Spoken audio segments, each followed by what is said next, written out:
Hey everyone, it's just another wild day in our wild world. And some crazy woman just did an article. And in this article, she's quoted as saying, "I'd rather my daughters got lured into porn than fall for the tradwife dream." It's right here. Oh, shoot. That woman in the article that they're quoting is me. I haven't read this article yet, and I want to blind read it with you, go through some of the talking points that I know I shared with the journalist, and then I'd love to hear from you in the comments. So let's go. Ready on the set? Let's try this again. I'm Jenny Gage, and this is Life Take Two.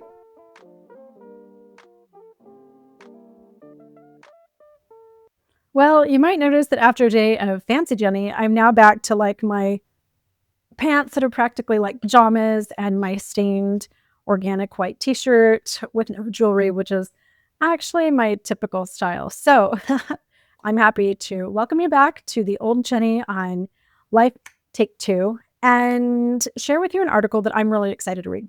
So excited to read. I had a freelance journalist from the UK. Her name is Julian Marriott, reach out to me here a couple months ago, and we sat down and talked about the tradwife life and what that looked like, my day-to-day routine, some of the perks, some of the vulnerabilities.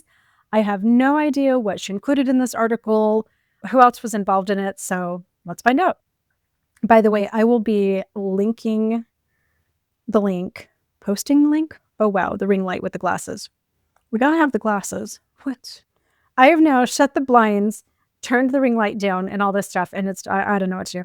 Let's just read, and you guys don't have to stare at that.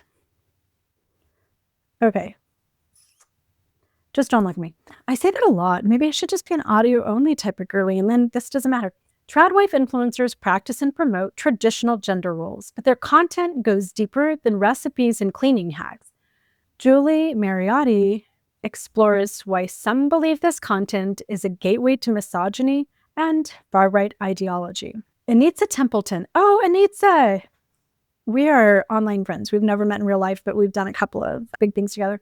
Enitza Templeton had towels to fold, food to cook, groceries to buy, kids to homeschool, a baby to nurse, and a kitchen to clean when she decided to add another task to her to-do list: leave her husband. After having spent 10 years confined to domestic duties, the mother of four was fed up. It's not fun. It's not sustainable. No one is created to live a life like that, said the 42-year-old. You're literally a blue-collar worker in your home. It was the thought of her daughters trapped in a similar situation that made her leave. If she didn't escape the shackles of domesticity, they would follow in her footsteps. Children do as we do. They don't do as we say. So if I don't change it for them, they're going to be burdened with this same shit. Templeton might have saved her daughters from a life in the shadow of a husband, but for many young women, the indoctrination has only just begun. I love how it shows some videos of some of the tradwife girlies that I've shared on my channel over the years.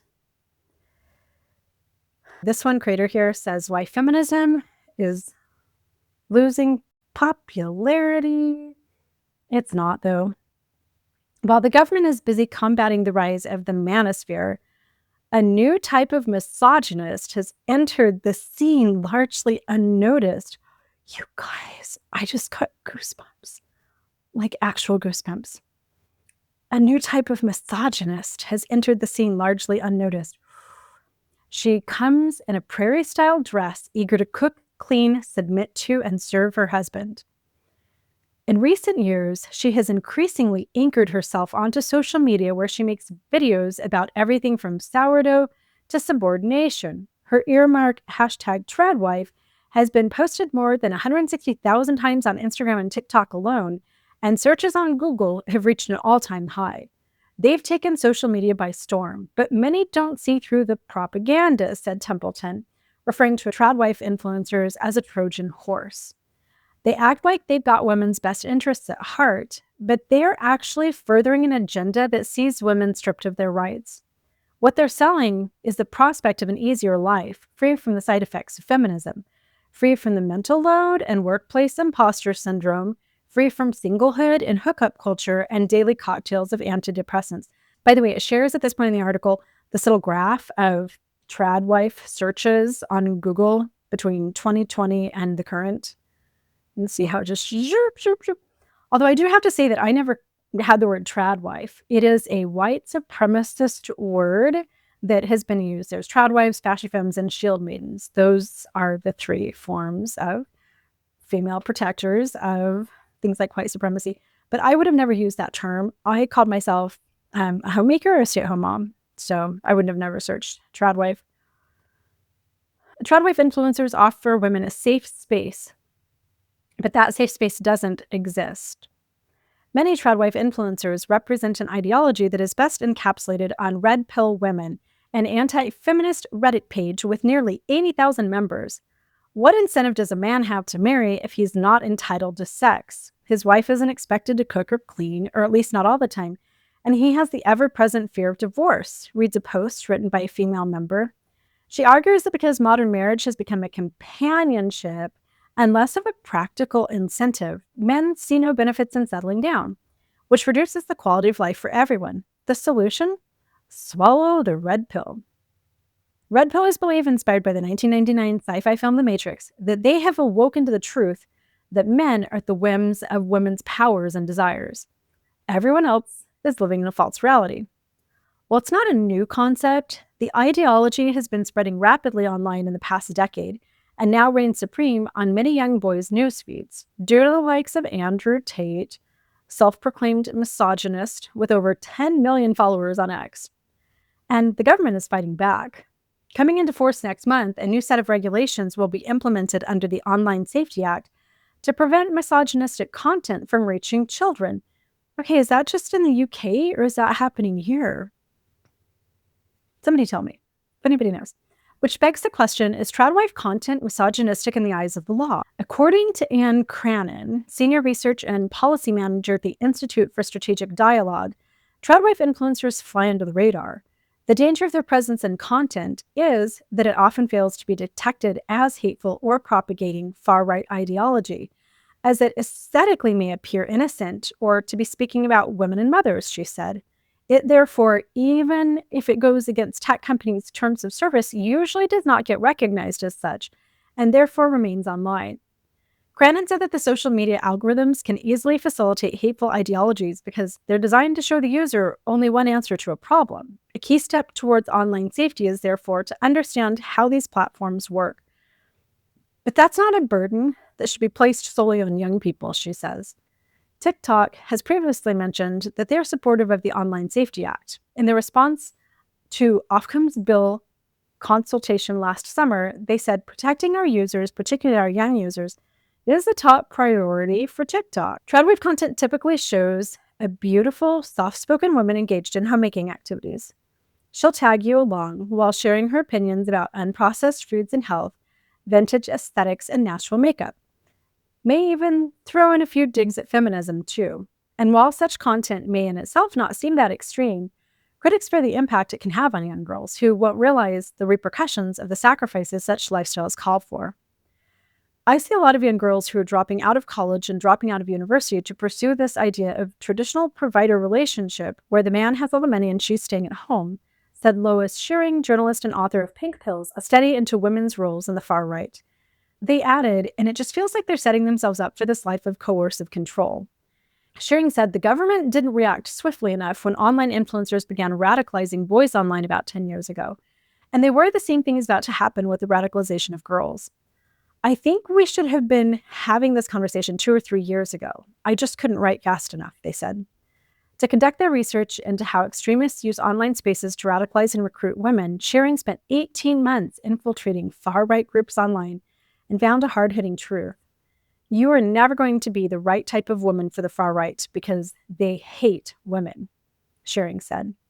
And the Manosphere, an international network of groups, actors, influencers, communities, and spaces online promoting male supremacy and anti-feminist ideologies, is the perfect manifestation of that. Remember, women are children, mentally, behaviorally, evolutionarily, reads a post on an 18-plus Reddit page dedicated to men's rights. It forms part of a guide on bitch management, which members of the Red Pill subreddit must read before engaging with the group. But as harrowing as this community might sound, they are not the biggest threat to women, said ex-tradwife Jenny Gage. That's me. Women who promote these attitudes are. And then there's a video of me and a couple of pictures, like my wedding picture. It's kind of cut off on my phone. But okay, having grown up in the Mormon church, Gage spent nearly half her life submitting to an abusive husband until he suddenly left her and their 5 children 6 years ago, leaving them homeless. Within 4 days, he had cleaned out the bank accounts. He took everything, and I couldn't pay for $43 worth of groceries at the grocery store. Trader Joe's, to be exact. That's not in the article. The 50-year-old said. When they got married, Gage's then husband wanted her in the home, birthing babies and baking bread. She wanted to be an international trade attorney. That's what I was in college for. Pre-law, Russian major. I hoped that I wouldn't get married and have babies so that I could become an international trade attorney. Instead, I got married and had babies. But the church had taught her that getting a divorce would break the temple covenant, a spiritual agreement between humans and God, and send her to hell. Technically, the celestial kingdom in Mormon lingo, but same gist. So she dropped out of college. The only person who benefited from this arrangement was her husband, she said. And that's why I work full-time to counterbalance the tradwife content, because now I see the danger of it. It's bait. She runs a YouTube channel, which has more than 19,000 subscribers, and also a TikTok that has another 400,000, and Instagram and a bunch of other stuff, where she alerts people to the consequences of dismissing feminism.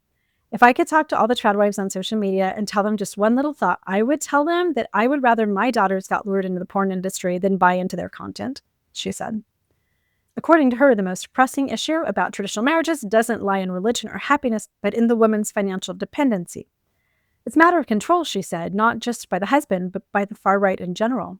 If you decide to stay home, then you need an account that's designated as yours, and your husband will pay you a salary every month. That's our spousal trust that we talk about. If I had had a spousal trust of only $500 a month in the 24 years I was a tradwife, I would have left my marriage with about $180,000 instead of being homeless and broke. It's a photo of tradwife me. Tradwife influencers don't talk about money in their videos, and there's a good reason for that. Most of them are not financially dependent on their husbands. Financial coach Philly Panaya said, the ones with large followings get paid per qualifying view on TikTok if they're part of the creator program, so the more engagement and views they get, the more they're getting paid. The most watched tradwife video posted by Hannah Neeleman currently has 31 million views on TikTok. If Juilliard-trained ballerina turned tradwife is part of the creator rewards program, she could earn up to, this is in pounds. I don't know how that translates. 42,000 pounds on that video alone.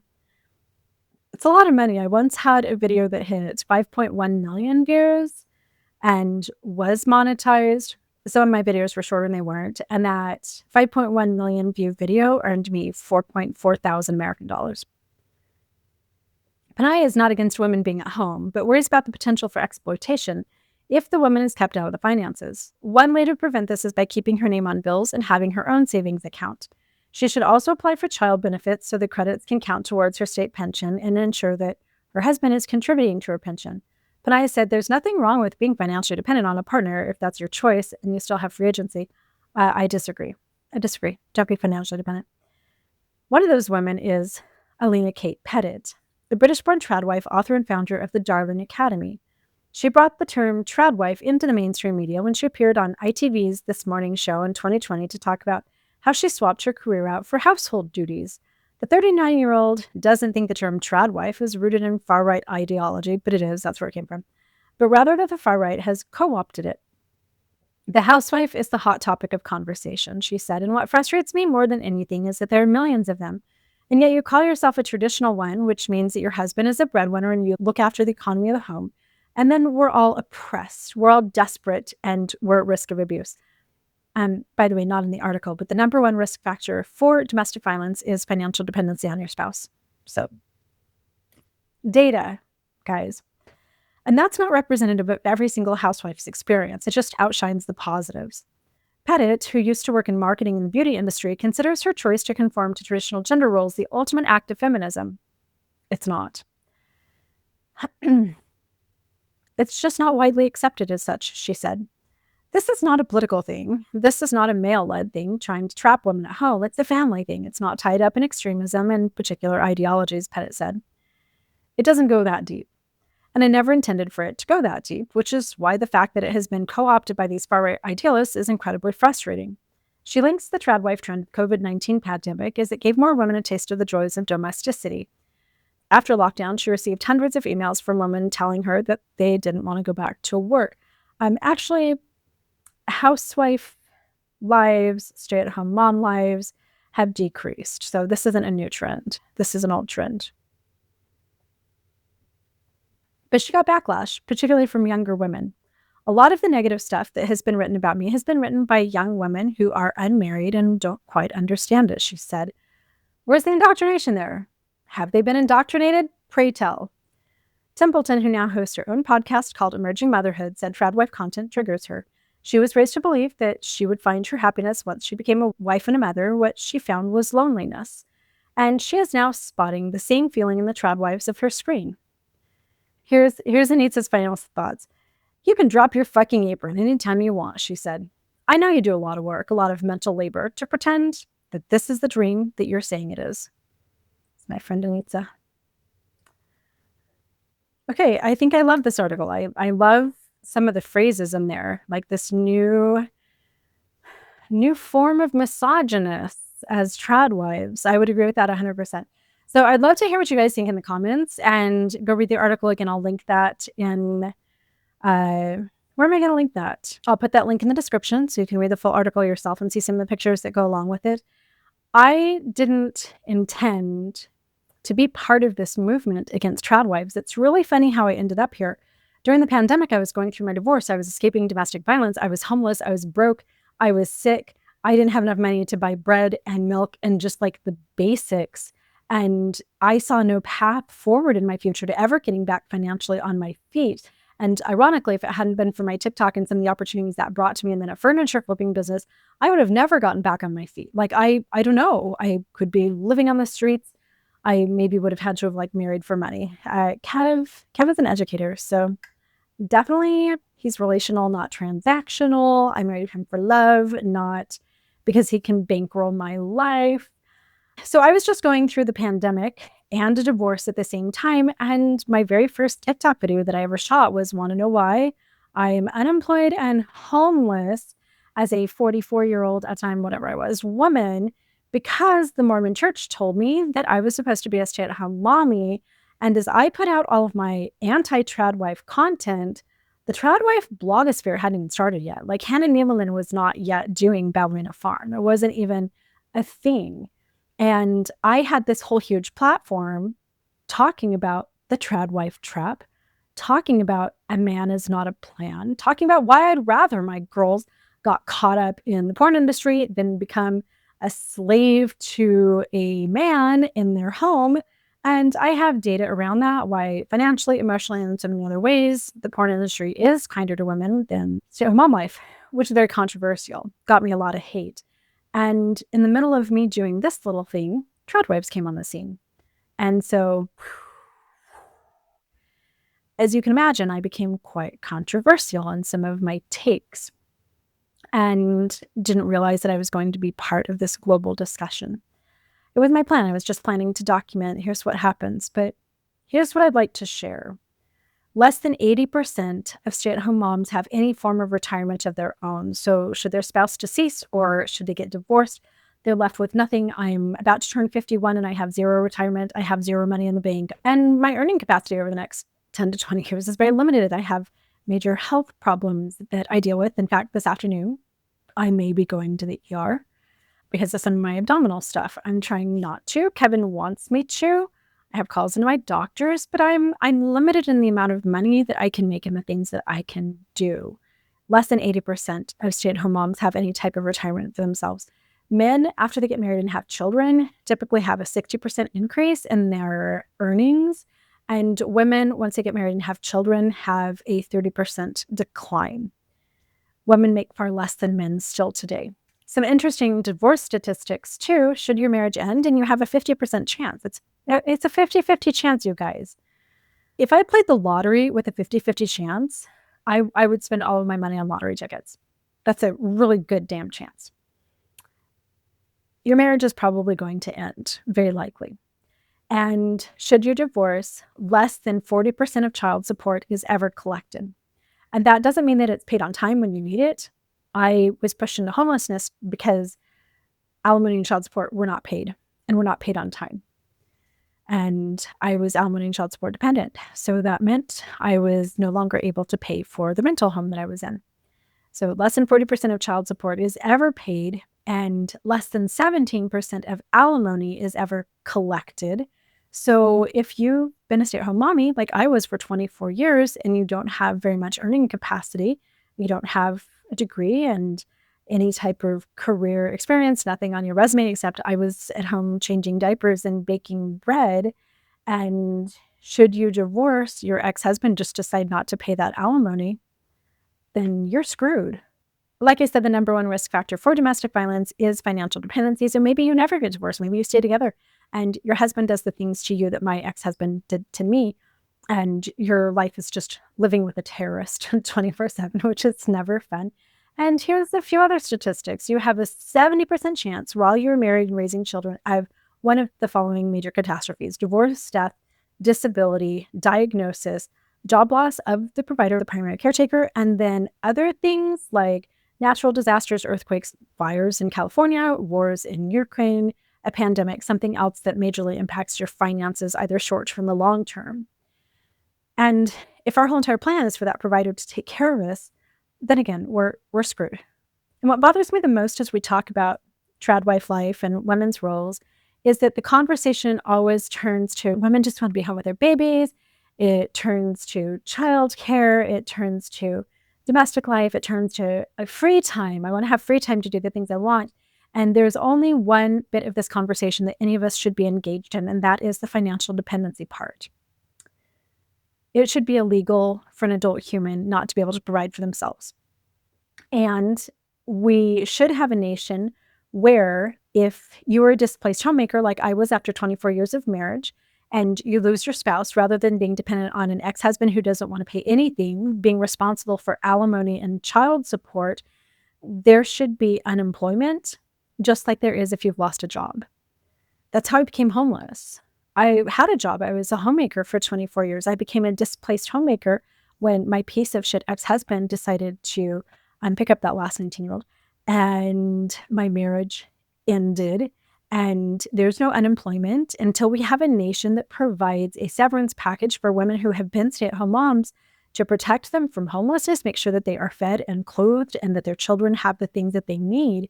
We don't live in a country where you can stay at home safely at all. Until our nation provides better maternity leave, guaranteed health care for everybody, just government health care for every single person. A lot of my medical problems are because I never had health insurance, so I couldn't literally just pay. I still can't pay for care that I need right now today. Until that evaporates and goes away, and we have housing support for women, I was unable to rent a house because I didn't have credit. My credit was zero because I'd been a stay-at-home mommy, and I would never have been on anything. So I couldn't rent anything. I wouldn't have been able to rent something if I hadn't moved into a family member's guest house. Until we provide housing opportunities for displaced homemakers and for mothers, until our nation provides free job training and free college for displaced homemakers, for single moms, for women who are providing every day for their children, until everything changes in our country, we can't stay home with our kids. And yeah, no, it's not fun to go out there and work every day. It's not fun for the women. It's not fun for the men. It's not fun for any of us. The problem is capitalism. But we women, we mothers, we who are raising the next generation and holding up the whole entire world, it is not our job to sacrifice our futures and our children's stability like I did. My children were homeless with me. It's not our job to sacrifice all of that so that we can have a happy life making sourdough. We need to step firmly into this capitalistic game. We need to fight to earn every penny that we can. We need to become the providers rather than just the nurturers and the bakers and the diaper changers, or nothing ever changes. By the way, elderly females worldwide are some of the highest poverty demographic because their husbands divorce or decease and they don't have anything. When you think about it, it just absolutely does not make any sense for men to have all of the opportunities and the access to security and for us only to get those things through men. Come on. It's ridiculous. Ask ChatGPT if that's a good idea. And I'm sure that they would say absolutely no.